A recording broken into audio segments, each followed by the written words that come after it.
Welcome to the No Love Podcast, where we decrease tomorrow's divorce rate today by teaching singles and couples alike how to experience love on purpose and not by chance. I'm your host, Edward L. Fairley, accompanied by my wonderful, lovely co-host, Michelle Larkin. Michelle, say hi to the people.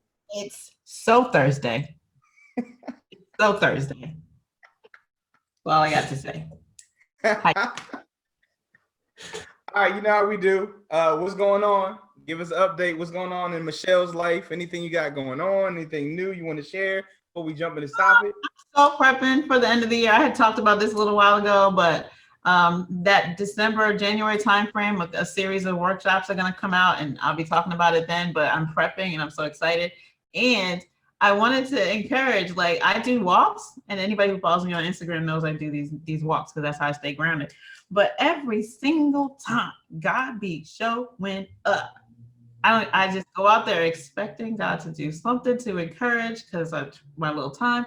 This week, I was walking and saw a car that said Jeremiah 29:11 painted on the back of the car. For I know the plans I have for you to prosper you, yada yada. And I was like, and all through the rest of the week, it has been a reminder that God is got great plans for me and the plans to prosper, and it's so contagious. Just walking in expectancy is the joy of watching that blessing just unfold moment to moment to moment. It is where I'm at right now. I'm just blessed. That's awesome. That is so aligned with today's topic. And we didn't talk about it. We never talk about it. That's why I'm sitting there chewing on what you're saying. Like, really? Wow. Yeah. So we always clearly talk a little bit before we start. So even the discussion we were having before we got on, I'm like, man, she is so in tune with where we're headed today. So I don't have much. That's God. Won't he do? I don't have much going on my end. Still working behind the scenes on things for you all, of course. Definitely in my studies. This actually is going to be really heady. So it's gonna be a lot of thinking. It's going to be a lot of mental stuff going on this particular show. But it's imperative that I teach this because I interact with a lot of people, and a lot of people are like, well, like, you're so not moved by this situation, or even my daughter, my daughter, the conversations her and I have, even when it comes to my interaction with her mom, I can tell she's like, well, why do you not respond this way? Or why don't you think this way about this? Or why aren't you upset? Or why aren't you whatever her thought process is? I can tell that's what she wants to say. She just doesn't say it. So if it's not asked, I don't really entertain it. But the reason behind these things, or why people watch me, quote unquote, not get swayed by certain things, is because of the things that I will be talking about and teaching on today. So tonight's topic, if you haven't looked at the actual title, is called Out of Your Mind. Now, that can mean so many things. We'll know what it means by the end of the show. But out of your mind is what it is that we will be talking about today. And I do a lot of reading actually about literally the mind. So I'm going to be speaking to those things today. So you can better understand why you feel the way that you feel, why you think what you think, which in turn causes you to have the results, feelings, and responses that you have.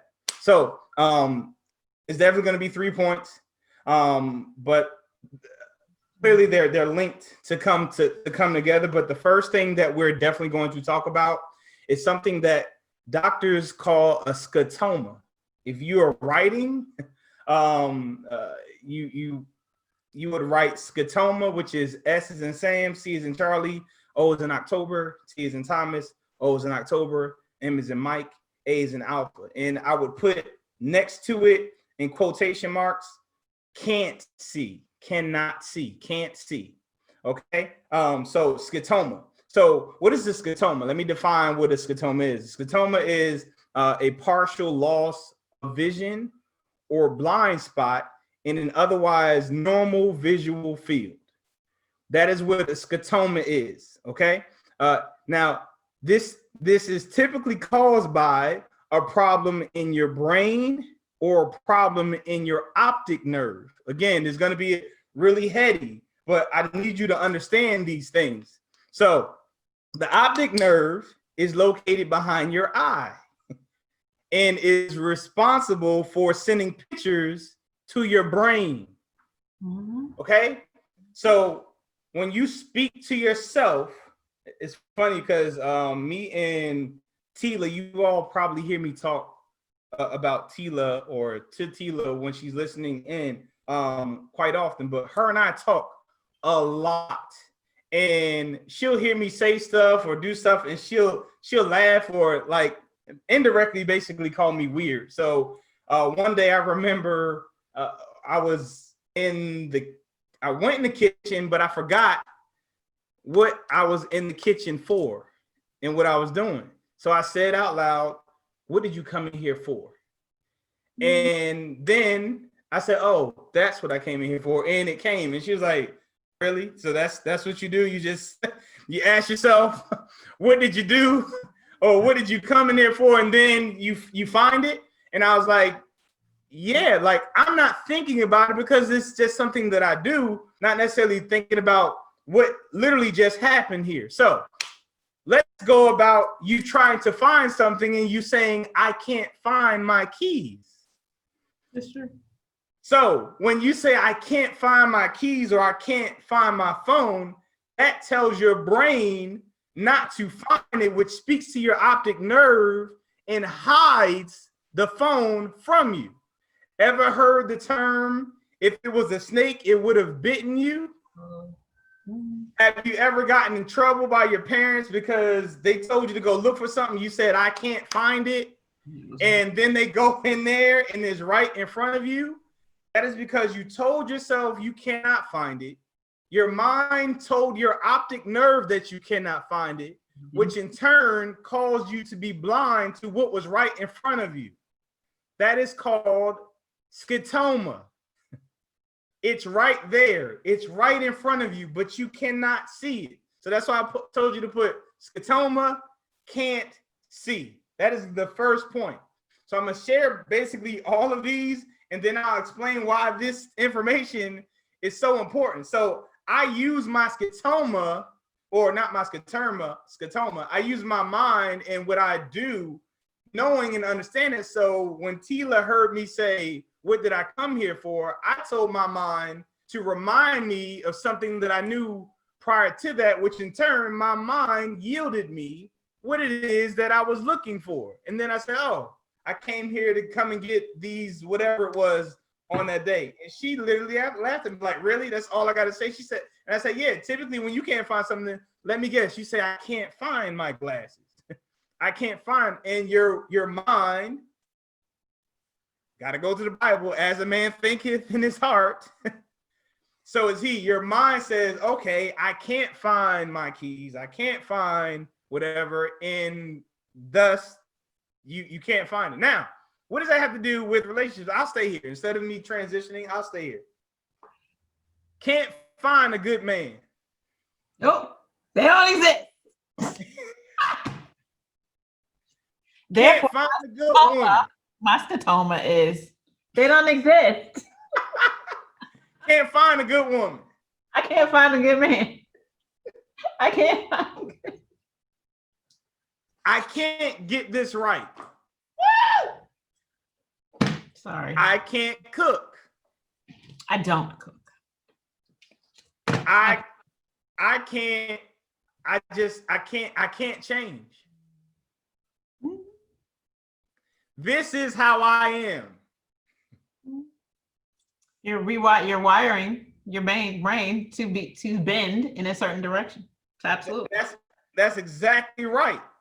You are telling your mind to see what it is that you can or cannot see. What is that saying, that whether you believe it's true or it's not, you're right? You're right. Right. That's only a play on as a man thinketh in his heart, so is he. Mhm. You're right. So that's scotoma, and I really need you all to sit in this stuff, because that's how your mind literally works. So you wrote something down, so I don't want to just transition. So what did you write down, or what do you want to talk about in reference to it? Reference a little bit back to what I was talking about. This is what I have found to be the real work of doing the work. Is what you're talking about, is recognizing scotoma as a reality and then addressing it every time you run across it and reprogramming your mind. Like that's when people say do the work, like you got to do the work, you got to be present, you got to work on yourself. Well, that right there, what he talking about, that's doing the work. It literally scotoma by scotoma by scotoma until then. That's so good. That's so good. And this I don't plan on it being a long show, but it's a heady show. So you might need to listen to it a couple times or even research. I have no problems with you researching what I'm sharing with you. Dr. Joe Dispenza is somebody that I listen to quite often. Does a lot of work with and again, he alludes to the same thing. It's being able, and this is what I mean. Honestly, like we talk about scripture, as a man thinketh, so he is the desires of your hearts. Those are given to you because the way you think and your heart drive you to see things, to see opportunities. That's what I was saying earlier, right? So I've been walking through Jeremiah 29:11. Showing up was only because I went out looking for a blessing. I went out looking for something that would encourage me. So I was just before she does my whole show. And Jeremiah 29:11. Who would have thought on the back of a car on the trunk? Before Michelle does my whole show, let me move to the second point.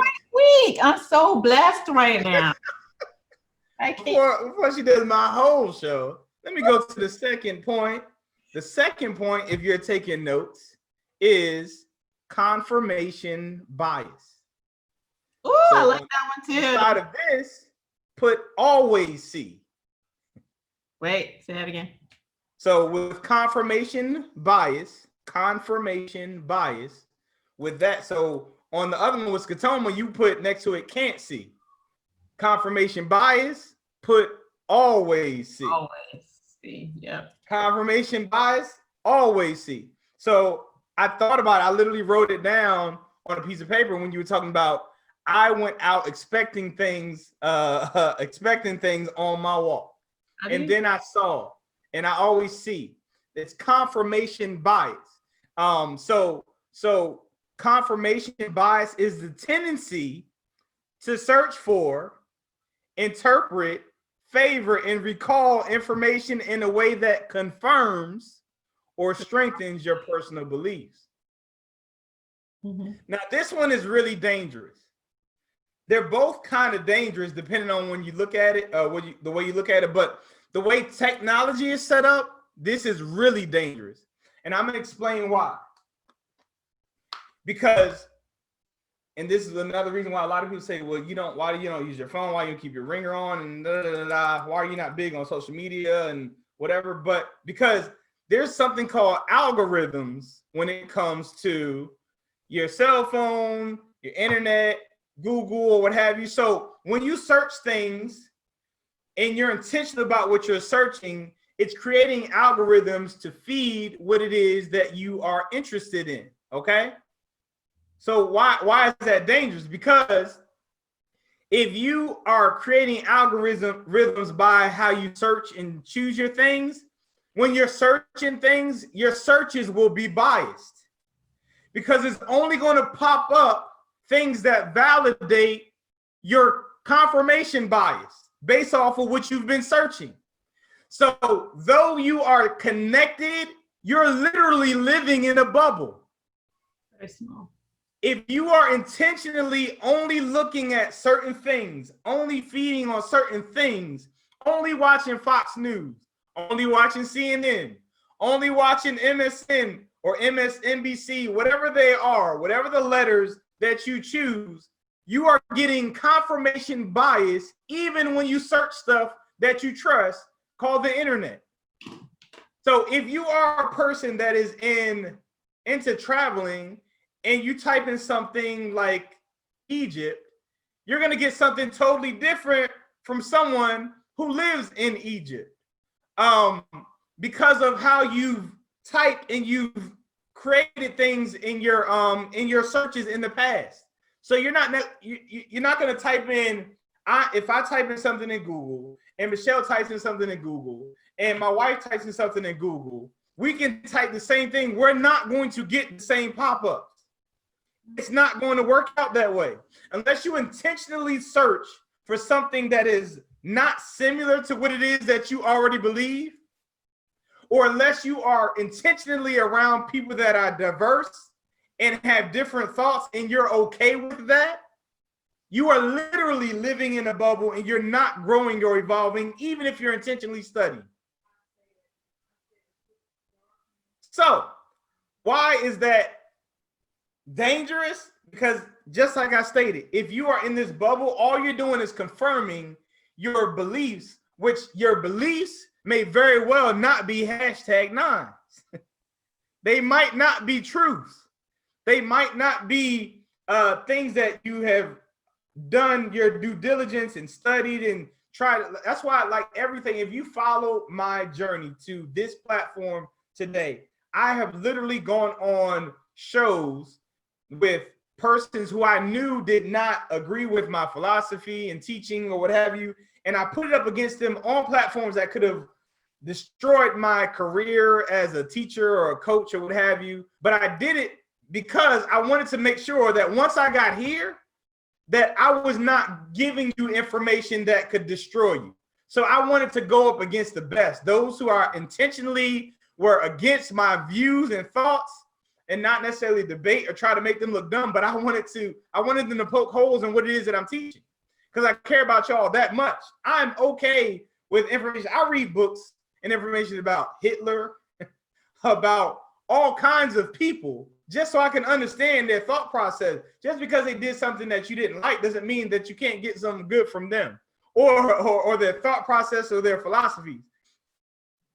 The fact that I brought up Hitler, you have to be a genius to get people to rally and put that type of game plan to destroy a type of race or ethnic group. You have to mentally, you have to be a genius. You might use your genius for the wrong things, but it doesn't take away the fact that you're a genius.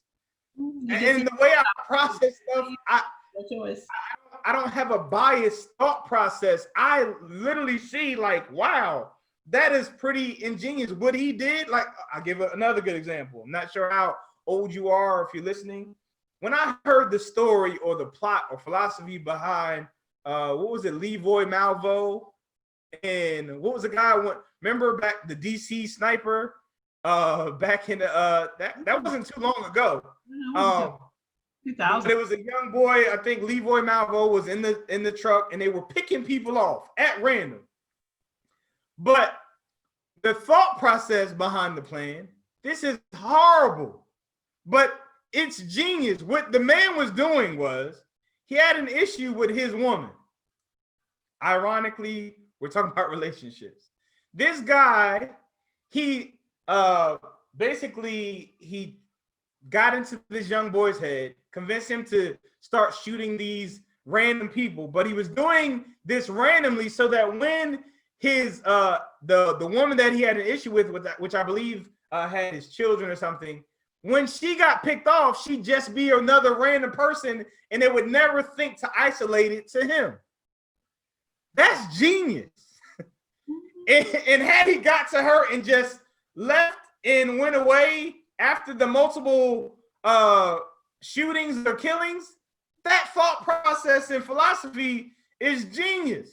The people that are hacking into y'all's computers and stealing your identity, they're geniuses. I'd love to pick their brain, and I'd love to even get them to use that brain power to do something positive as opposed to hurting or hindering people, but it doesn't take away the fact that they're a genius. And I am able to look at things holistically to gather the fact that an evil person or a rude person is a genius. But because we have confirmation bias, we can't even see good in what's considered bad people. or bad decisions. But I saw you write multiple things. I don't want to go off on a tangent, but I just want you all to kind of grasp how, like, I don't get caught up in what everybody else says. Matter of fact, if I'm listening to a group of people and they're arguing one point, I literally and intentionally will speak the other point, even if I agree on them, just to get them to start backpedaling and questioning whether they're really thinking about how they came to the conclusion or their choice in the first place. Go ahead, Michelle. Couple thoughts, because I agree with everything you're saying. I'm a process engineer and I'm a strategist by nature and by trade. And so to your point, what you see is principles, or #9, regardless of whether the outcome was a positive or negative, there are some core principles that just work. They just do. And when you are a good researcher, and even like personally, you periodically should readjust your algorithm.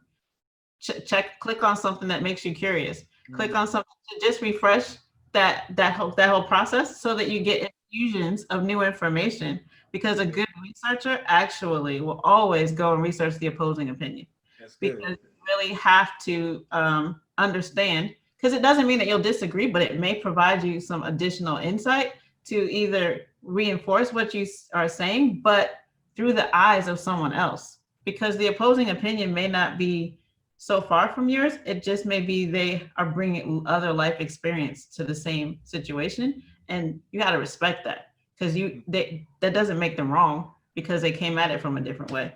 And when you get to do that, you get to respect the alternative and be able to. It's an art, to listen to a Hitler, study socialism. Anybody who studies history as it continues to repeat itself, is you really are looking for the nuggets of truth that are truth regardless, because that's the wisdom that is embedded in every experience. That's so good. That is so good.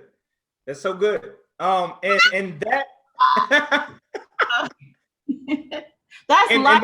That's living. Living is looking at your experiences and trying to distill down into the core principles. What are your core values? Like, you always talk about, they got the triangle. The triangle is #9. The triangle works good or bad. That's good. Love or hate. The whole no love works on hate. It does. It's interesting you say that, because I know for a fact that some people use my teachings for bad. Yeah, to get their own way, right? And it will work. Yep. It will work. It will work. Because it is true. Yeah, it's true. It's true. So give an example. That you said what? Give an example, just a little one. That's where I'm about to go with both of these before I get to this third point. So scotoma. This is why I intentionally don't look at certain things, because I want to be blind to certain things.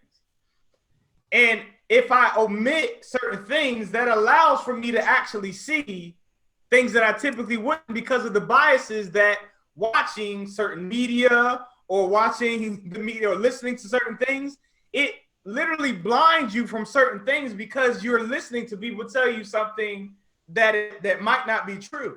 So by me omitting different voices, I am intentionally allowing myself to see. So though I'm saying don't do this or don't do that can cause you not to see, being intentionally or being intentional about omitting or not doing or telling yourself I'm not going to do things can also be beneficial as well. Confirmation bias. So when it comes to confirmation bias, when I always see things, I can be intentional about what I put in front of me so that I can always see. So I am intentional about seeing love and kindness, so that when I do see what's quote unquote an ugly person, I can still see the kindness and the love in them. So I'm intentional about my confirmation bias, because I do, and I'm fine with confirming that there is good in everybody. So I do want to see that when the way that society is set up, it won't allow you to see that because of the way that society teaches you. So the confirmation bias is that if that person did something wrong, they're a bad person. If that person did this, you can't see it. So I'm intentional about looking at positivity so that I can identify the positive. This is why because I mentor young men, and I get a lot of frustrated moms in particular, sometimes dads, and they come to me when they're really, really frustrated. I'm like, we need to hurry up and start this process before you get to a place where you can't see anything good that he does.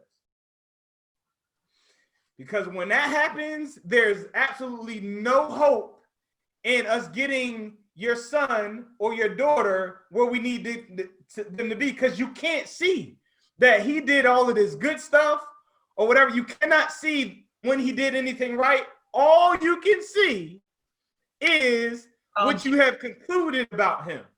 Called being jaded.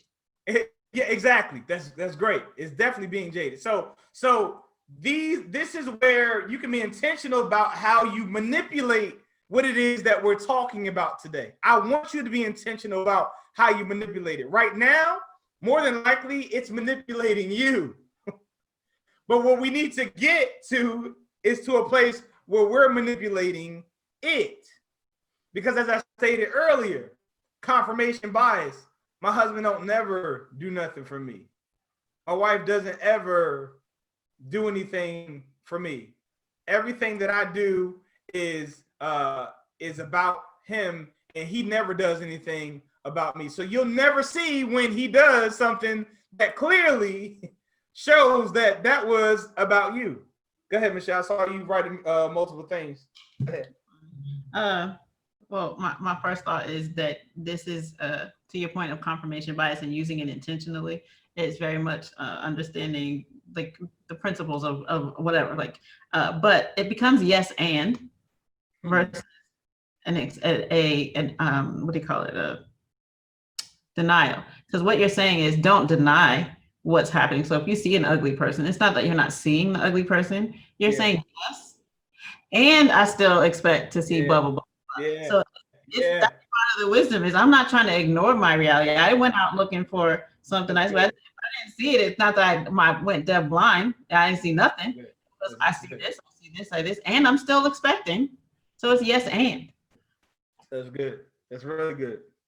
That's really good. Which I'm glad you said that, because that's going to lead to.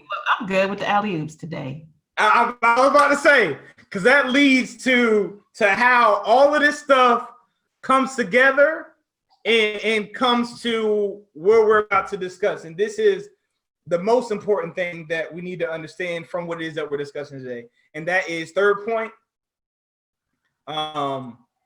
different realities. Need you to write down different realities.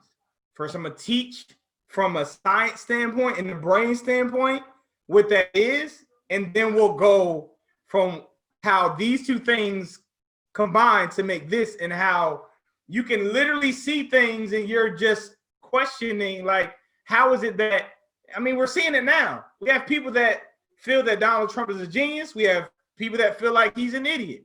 Like, and people are looking like, how can you not see this? And I'm gonna tell you right now, neither party is wrong. So again, I'm gonna go into the different realities and how that works. So let's dive in. So in science, it's been said that our brains take in around 15 million bits of information every second. 15 million bits of information every second. Now, your brain is also powerful and smart enough so that it knows that you can't handle 15 million bits of information per second. So it filters all the information so that you can only receive around 126 bits of information every second. So it can take in 15 million, but it can only receive, or it only receives or focuses on, will probably be the best thing, 126 bits per second. So that means that every second you are missing 14,999,874 bits of information. Now, think about the other realities that are in those 14,499,874 bits of information.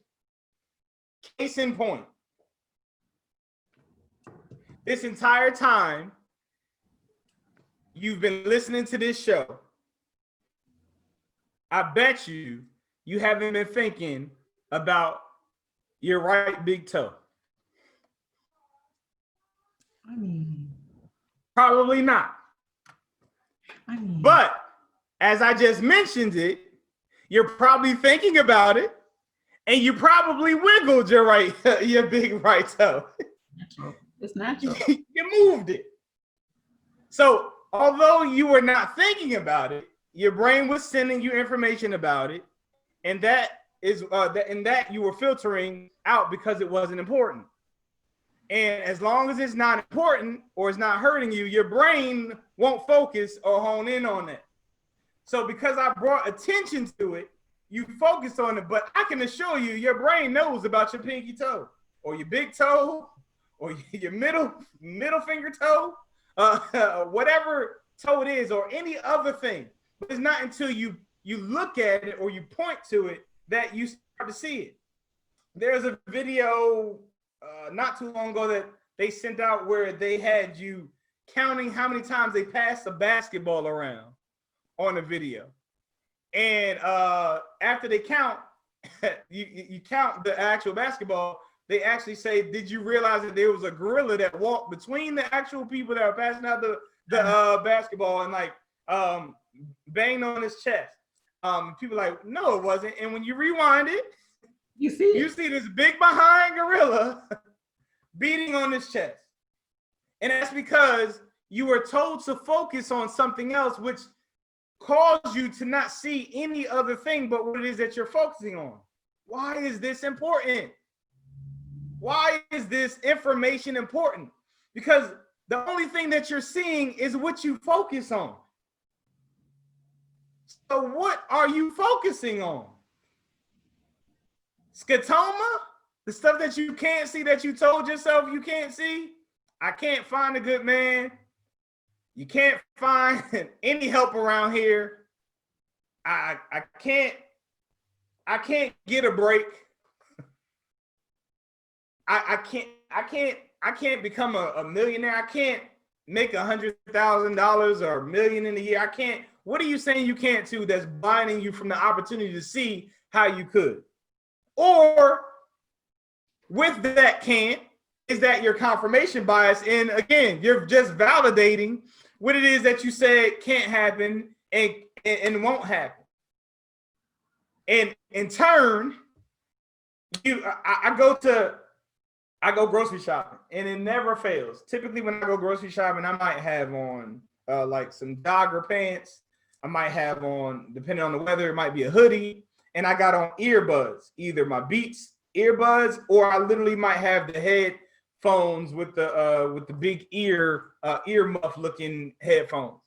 And I'll always see someone that looks like me from a dressed up standpoint. And every once in a while, I'll say, hey, what you listening to? And I find that they're listening to like a mixtape or a rap mixtape or something to that nature. Every single time, and I mean every single time, if you ever see me with headphones on, I'm either on the phone or I'm listening to a book or I'm listening to a sermon.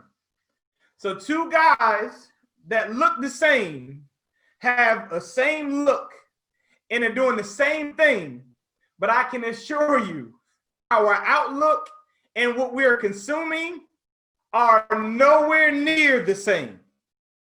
Nowhere near. Different realities.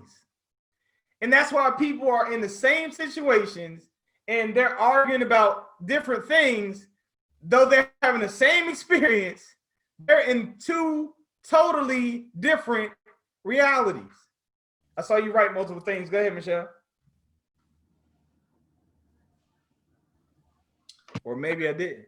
You did see me say a couple things. Okay. There's a lot going on in my head. The different realities things reminded me of perspective, which we talked about several times. Yeah. Someone else's perspective, and to your point about the two people look the same, we think we're in the same relationship, but I'm hearing something and you're hearing something because we got different headphones on. That's good. That's good. But the art of knowing, this goes back to the subtlety of what you're saying about how we are responsible for ourselves, is it's our responsibility to understand that the principle of knowing, just like you said, that principle of saying, think about your big toe. You can't help but think about your big toe because I said it, because that's how you're wired. That's how it works. That's just the way it is. Exactly. But what we don't typically do is take what we know to be true and leverage it to get where we want to go. That's good. Right? That's a natural truth, that if you think about something, you're going to be, we say it all the time. If you think about something, be the change you want to be. You be the change you want to see. You know, you are what you think about. However, how many until your 50s actually think about what you want and get it? Because once you get to that magic number in your mind, whatever that is, where you have become unapologetically you, and then you start to go, okay, now it doesn't matter what anybody else thinks. That unfortunately doesn't have to wait till 50. It's the truth. Has been the truth all along. And that's what you're trying to tell us, is like that liberating ability to take some control of your destiny based on the truths that we talk about all the time. We'll do something with that. Mm-hmm. And it's funny you say that, because I'm sorry for my tangent. I do begin on the soapbox. No, you're passionate today. No, you just like I had spoken about me talking to Tila all the time. Her and I, we always chop it up, and I'm waiting for the day that we get to a place where, because we'll talk and she'll say something to me, and I just want to understand, because as I very well stated, there's different realities. So she'll say something to me or share something with me that to her is simple, because in her reality, this is what it is. She already sees what it is that she's sharing. But I'll say, okay, so what is that? Explain that to me. And it's more seldom than it used to be. But you can tell it's like she's kind of getting frustrated at the fact that I asked her about what it is that I like to tell me more. And it's like I'm challenging her, but in actuality is I just want to understand you and your reality better than what I could assume it could be. What people fail to realize is I've been exposed to a lot, and I intentionally expose myself to a lot. So because of that, my point of reference could be drastically different than something you think is just natural or common or what have you. I remember years ago, and I still to this day laugh at this, I was a part of the Nielsen ratings. I was one of the people that did Nielsen. Anyone who doesn't understand what Nielsen is, they actually, prior to actual technology like it is now, the only way that they can really grasp the concept of how many people that are a certain demographic, a certain race, color, or price range of living or whatever, they had these devices that were attached to the television of that type of person that gave data that represented those people from about a 30-mile radius. And I am not too far different than I was when I had the actual Nielsen. So to use me, a person who doesn't watch television, and if I did, even when I watch television, I can assure you I was not an accurate depiction of what the most common Black people that were in my price range or living in a 30-mile radius was to accurately depict what it was Not that against. my people, I got my quotation symbols were watching and doing, or the behaviors of that, or just my household in general. And that's how they came up with the numbers, but they used me as representation, which is hilarious. Because as I stated, based off of the way I was dressed in that grocery store and the way I looked, I might have looked like my people, but what I was downloading would not have been considered common for my people. Not of the sample. Exactly. So my reality, Skewing the ratings. I was tearing it up. My realities were not an accurate depiction of what people were talking about, whether it be on social media or just talking about in general. They're asking me about shows, and me and my family like, no, what? I don't know what that is or who that is or what, but I was getting paid. I think it was $25 a month to be a representation of these people that clearly I was not a good representation. To twist your bias over to what, so we could get better shows. It's possible. It's possible. Let me read what Ms. Lisa put. She said, if you want to open your mind to different experiences, you have to be open to see different views and not only your own. Exactly. I'm intentional about it. That's why I stated earlier, I read books about Hitler. I read stuff that Trump had written. I'll read a Trump book now. So if it was written, I read anything that is counter whatever it is that I believe, just so I can kind of get some insight on where they're coming from, what the thought process is, or even empathize, not sympathize, but empathize with a person and where they're coming from. That allows for me to be empathetic. Not to mention, if you were to ever see my resume, it's at least 2 pages long. If I was looking to get a job from somebody, it would be about 2 pages long. Is that because I couldn't hold a job? No, I've never left a job that would not take me back. I typically stayed at a job for about a year and a half, and then I was ghost. I was gone. And what happened, where that came from was when I was, I think 14, maybe 13, 14. We would go to the grocery store, me and my mom, and I would take the grocery store carts. And when we finished, I just put that drink on the island next to the car, never put it back to the actual cart rack or what have you. Where we were was where it was going to be, and we were gone. Now, what was one of my first jobs? Yeah. One of my first jobs was a bagger at an actual store. And guess who had to go and get the carts? The bagger. So I had to go and get the carts. And guess what I caught myself saying to myself a lot? Why won't these people put these carts in the actual rack where the carts go? Because why did I feel that way? Because it made my job difficult. So when I had that revelation that what I do could make someone else's job difficult, I at that moment said that I wanted to be in as many people's shoes as possible. So I stayed at jobs for a year to a place that I knew that I was proficient or I mastered the job, and then I left, and none of the jobs on my resume look anything like the other job. None of them do.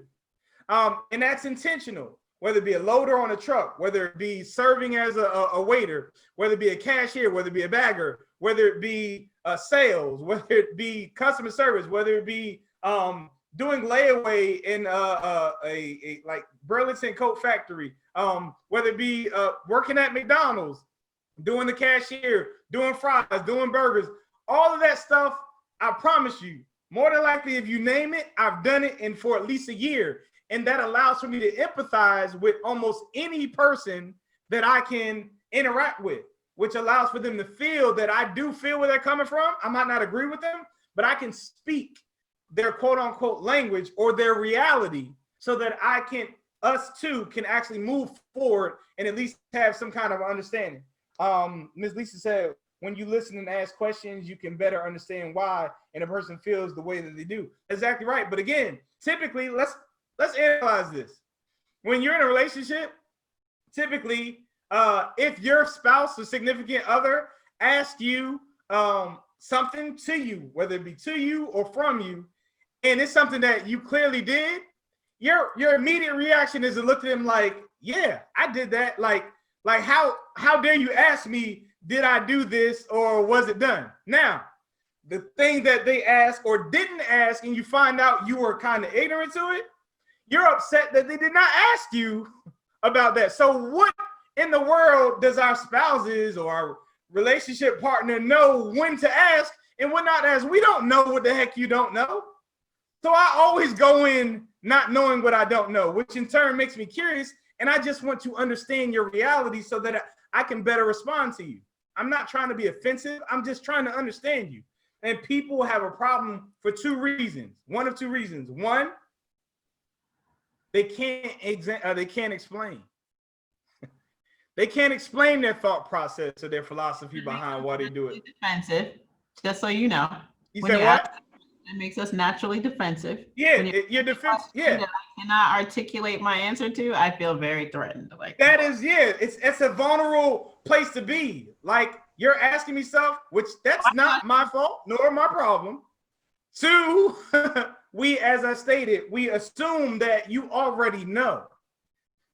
So we're that will also be the reason why we're kind of offended. Like, you know what the heck this means. So why are you asking me this question? You're being condescending. It's like, no, I'm trying to be a better communicator and understand your reality so we can be moving on the same page. I want to be on the same page in the same book, not on the same page, but a totally different book.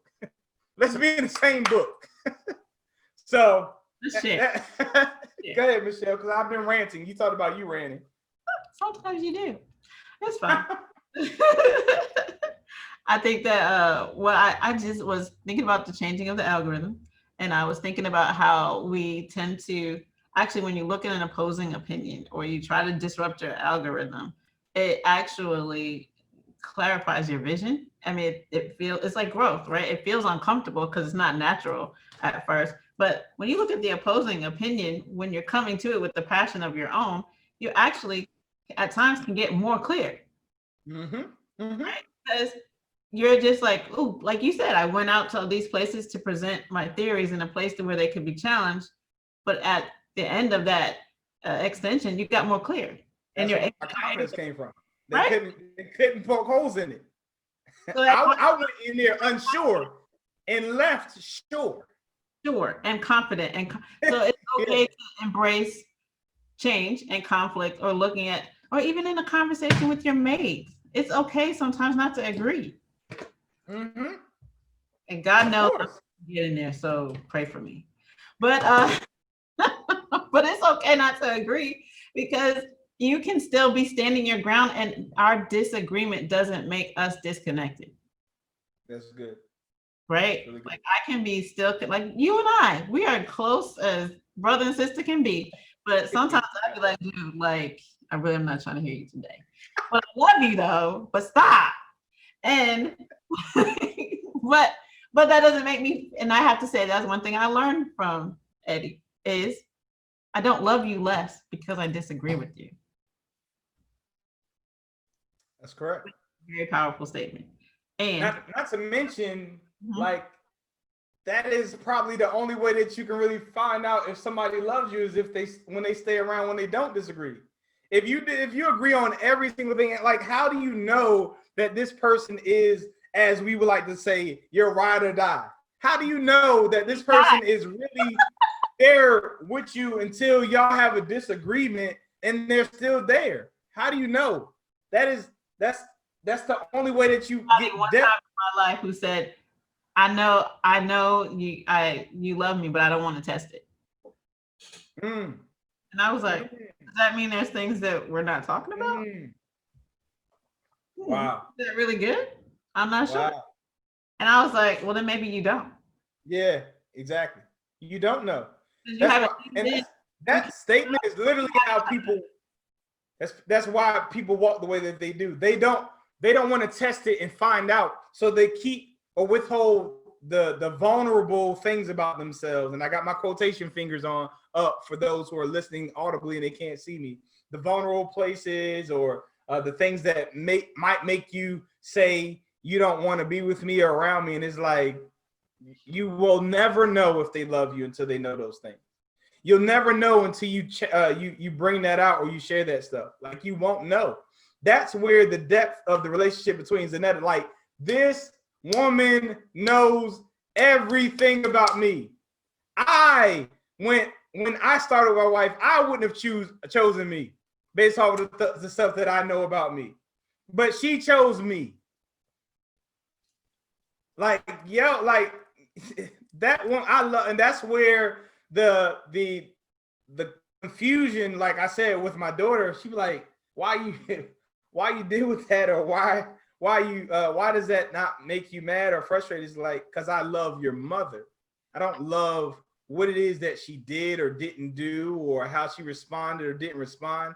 I love your mother, period. And when you love people just like I love you, then what they do or don't do does not change that. So I was disrupted by algorithm this week. Okay, good.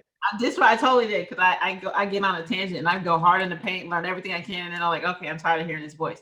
So I was just clicked on something. I got A.R. Bernard. Now I know A.R. Bernard's been around for a million years. He's not somebody I've listened to. So I just clicked on him and I was listening. And to your point about just loving people, this was what I'm still chewing on this week.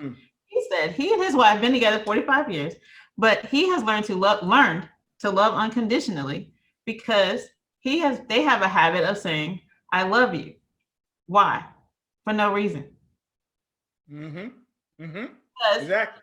Because he said, if I say to you, I love you for no reason, I remove the conditions, and then I can love you in spite of. And I was like, bing! Nothing that I haven't heard before, trust. But just being able to say, I love you. Why? Because people always want to know, why do you love me? Yeah. Right? Yeah. I love you for no reason. I just do. That's good. That's good. The relationship. That's really good. Like, and that's the thing, and that's what I mean by, and we discussed this last week, is the difference between being wanted versus needed. So when you get to a place where, like you said, like if they can give you that list and there's all the things that you do for them, that's not love. That's a transaction. And if you stop doing those things, but they're not reasons. They're just, I see you, but they're not reasons. And doesn't it mean that if I love you, stop doing those things, trust and believe, and the relationship is about to be rocky or over. And that's what I'm saying. Like, I love, and that's why we did, like, I remember one of our first shows was parenting your mate. That's what I was trying to relay in the conversation. Like, when you parent your mate, you're loving them, and you're going, like you said, hard in the paint. No matter what that child does, you are going to respond to them in a manner that, no, this is my child. You're going to go hard and you're going to make it work for that child. You're not going to just give it up. That's not how it works. That's not what love is. That love is not emotionally driven, right? That love has emotion and attributes to it, because, there's those warm moments where you just look at them and go, that's mine. But for the most part, that's, you birth them. Yeah. I follow you, because ultimately what you're saying is, no, that's my child. And that's why I laugh. Like, it's funny you said that, because we literally had a conversation. We ended up watching a movie a couple of days ago. My wife had to recant her question to me. I'm like, really? You asked me that?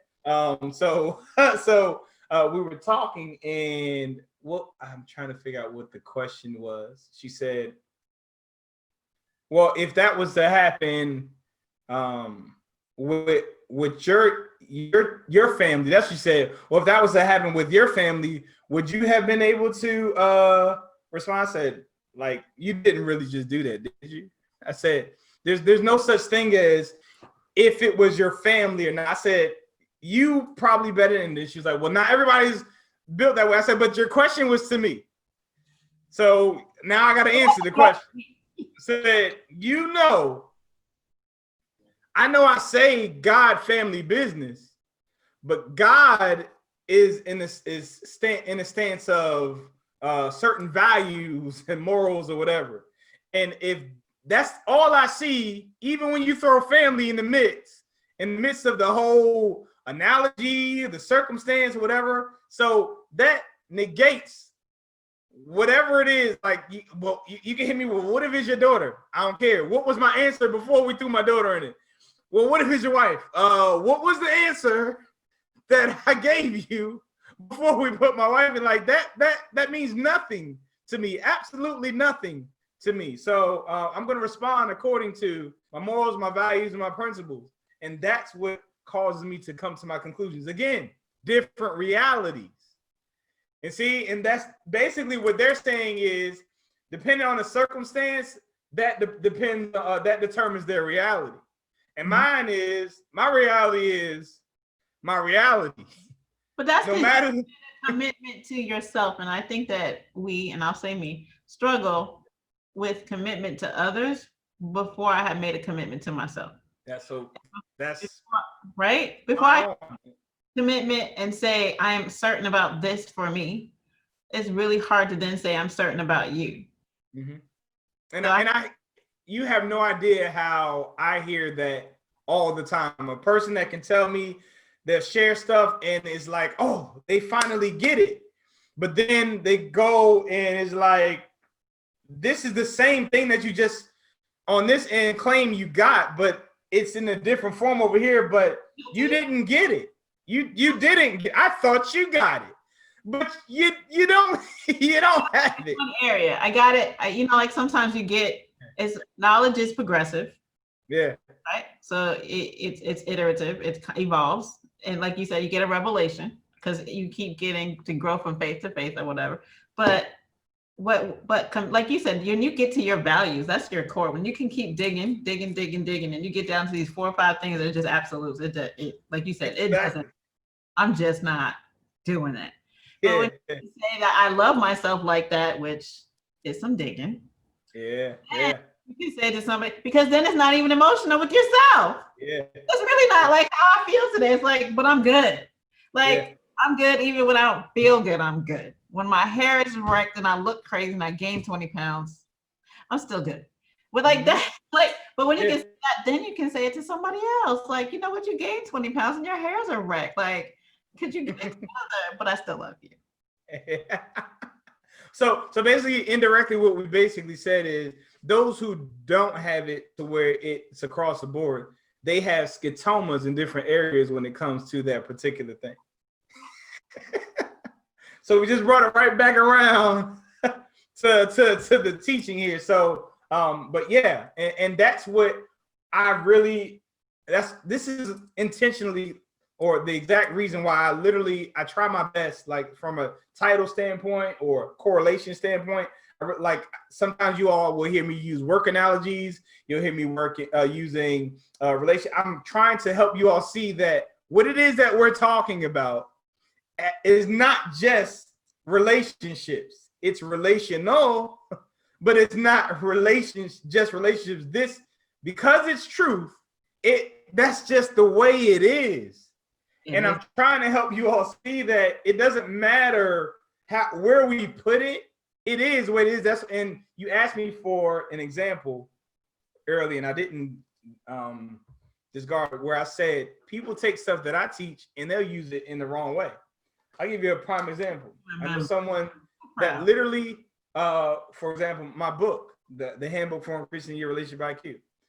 Person that came to the realization that what is in the book is called the grocery list, which we teach here is a non-negotiable list. So I know a person that read that and was like, wow, that is what I've done. That is what people do.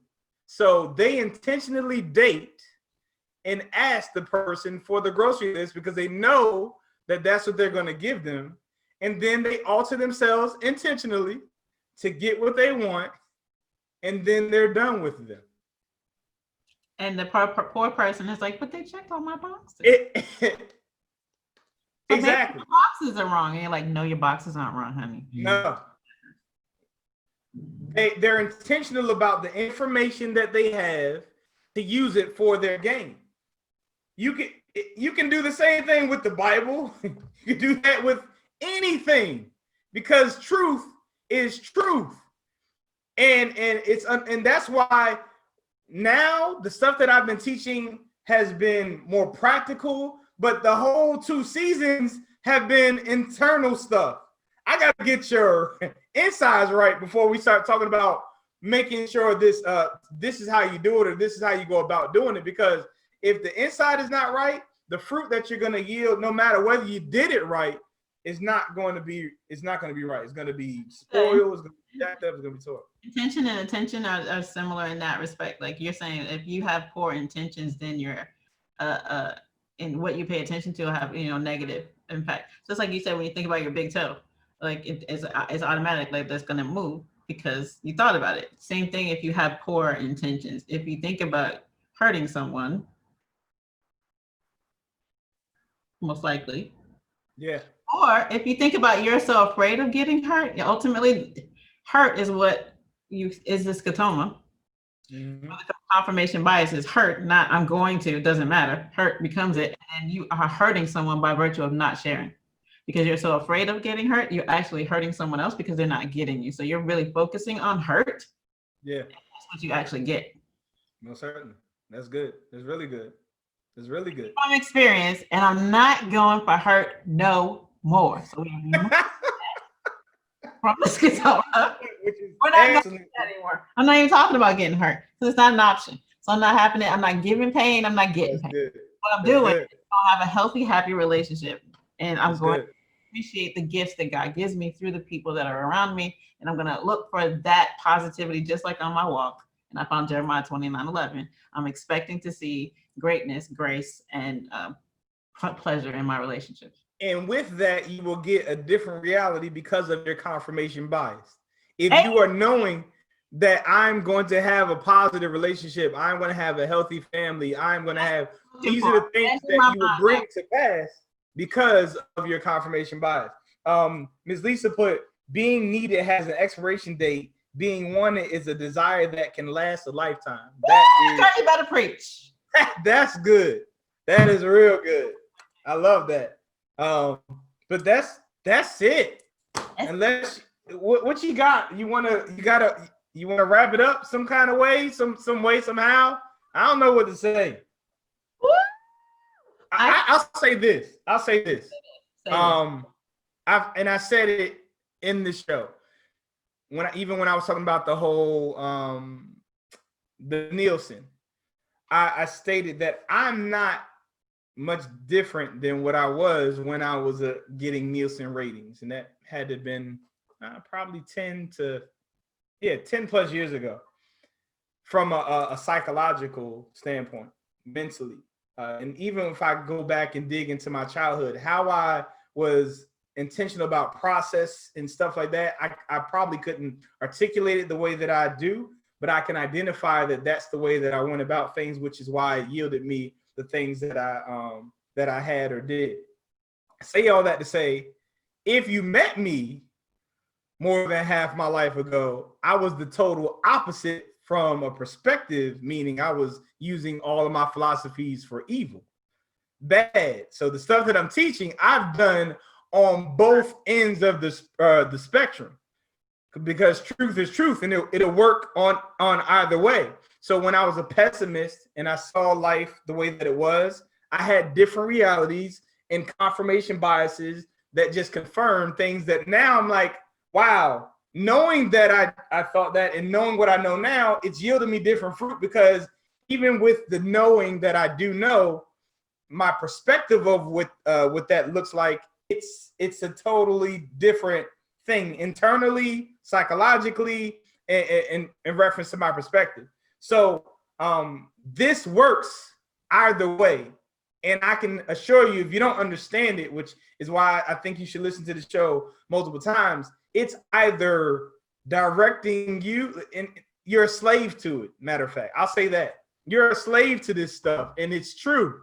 Scotoma, true. Confirmation bias, true. Different realities, that's all true. You can't, there's nothing that you can do to debate that this is not information that you have not received or done or experienced. anything that I've shared, more than likely you've thought of yourself doing something or not doing something that aligns with what it is that we talked about today. And that's even more evidence of confirmation bias, because I brought it to your attention, and you're either going to reject it or you're going to go in your Rolodex of thoughts and beliefs, and you're going to either align with it, and it's just going to confirm that, okay, this is my belief, or you're going to have an aha moment, and now you'll be enlightened, or I've unveiled something that was hidden in your scotoma. So it's a lot. It's a lot to process. Again, this is really heady, so go ahead, Michelle. I'll go back to the fact that this is the work of being, it's doing the work of getting to where you want to be. But I will give you a trick though, from somebody who's going a million miles an hour all the time, got 82 things going on and just a lot going on, that when you're really trying to figure out what your core belief is about a particular thing, sometimes you just have to kind of do what you just said earlier about, what was I coming in this room to look for, right? You have mastered the art of finding out quickly, but for those of us who got a billion things going on, sometimes you got to ask yourself that question: what do I believe about this? And sit down for a second. That's real good, Michelle. Literally, like, go look at the sky or something, because then it will just come up. Because what is the thought that you're fighting, and not, it just come up and you're like, ooh, dang, I didn't know. But because it's so noisy, it's just so noisy. And so sometimes, to your point, it's that, because that's a principle. Your truth is always in you. You always have in you what you need to make it. But you have mastered the art and reduced the time down to, I'm going to ask myself, and the answer is going to come. And that comes with practice. But those of us that were just, sometimes you just got to stop. That's what meditation is. But just stop for a second, ask yourself the same question. It just may take a little longer, but it will come. Yeah. And matter of fact, it has to come, because you are a spiritual being. And you know, and I've said this in the beginning of this journey, you know everything. Yeah. Because those 15 you just tell billion, yourself that you don't. It's already inside. You are attached to infinite wisdom. Yeah. And if you ask it, it has to give you answers. Yeah. But if you're telling yourself you can't, it has to give you the scotoma that we talked about. It's going to respond. You are your own genie. You are your own genie. But you can't see until you move your hands. But they're So which is an amazing, liberating truth, that God did not ask for us to have him do everything. He gave us, I just wrote down earlier, I'm so happy to have finally read the directions on this machine, this body called the machine that he gave me. And I get it. That's good. That's good. I finally read the directions and went, oh my God, it was always there. Yeah. And I like, especially like when I read the Bible, like, he made it plain. He told Jesus, I'm talking about Jesus, he told them everything that was going to happen. I mean, he didn't leave out one detail. And when it happened, they like, I don't understand what happened. And they had to remember that he told them, but he told them, and they try to reject what he had already told them. And it's like, it's the same thing with us. Like it's so many things that we know, and we just, because we're only focusing on 126 bits of information, right? Out of all the things that we process in a second, it's what we're focusing on. So that's what I'm gonna leave with. If y'all have not heard anything, indirectly, you listen to me say I'm intentional about what I listen to, what's going on in my head. 80% of the time, I don't sleep with my wife. Y'all have heard me say, because of what's going on, I'm intentional about what I'm focusing on. That 126, I've literally had people that will say stuff to me, well, what are your thoughts on this? And I'm like, I don't have any. I don't think about that. That doesn't matter. Like, I don't care about that. And I'm not going to waste my thought process on that. What is the point of knowing? Like, so then I ask them question, what is it going to be? How does it change the outcome by knowing that? It doesn't. I'm like, you're using all of your brain power and energy to understand that when it doesn't change anything, that's a waste of time and energy for me. You say what? Majoring in the minors. Yeah, exactly. You're majoring in the minors. So I don't have time to focus on those things. And that's why it's imperative that you figure out what your purpose is. It will cause you to not focus on a whole bunch of crap. But with that being said, before we get on another rant and do another hour or so, we're going to conclude the show. I love y'all. Please, like, I know this is heavy. There's a lot of thought, and but please, Matt, if you master this and you start manipulating it to benefit you, boy, oh boy, I promise you, your whole world will change. It does Your change. whole world will change. Because we never talk about this. We never talk about the work that we do on ourselves offline. Like, what we're talking about is not because we just literally 5 seconds before got on and started talking. Like, both of us have been on, I know we've known each other a good 10, maybe 8, 9, 10 years, or close to 10. But this has been an incremental journey of enlightenment. But that takes work though. Like, we both have routines in the morning. We both have routines in the week. Like that walking in because I'm just traipsing through the daisies. It's because no. That's an intentional effort to get in alignment and be focused so I can get what I gotta get done. So it's habits that we may not be talking about, but we're encouraging. It's a journey that you got to take for yourself, and it does require commitment to yourself. I remember I would call her like 2 or 3 o'clock in the morning. I'm like, this is on my mind. I gotta get this out. This is what this was revealed to me. Or she'll call me at 7 in the morning. I need to talk about this. I need to run somebody like that. How did you get from me? And I don't weep. I mean, I don't what? Yeah. You've been through some things. Yeah, exactly. Operative word through. Which is why we're here and we're able to get you through. So with that being said, I love y'all. Y'all be safe, be blessed. Until we meet again. I appreciate your minds and time. Love you. Peace.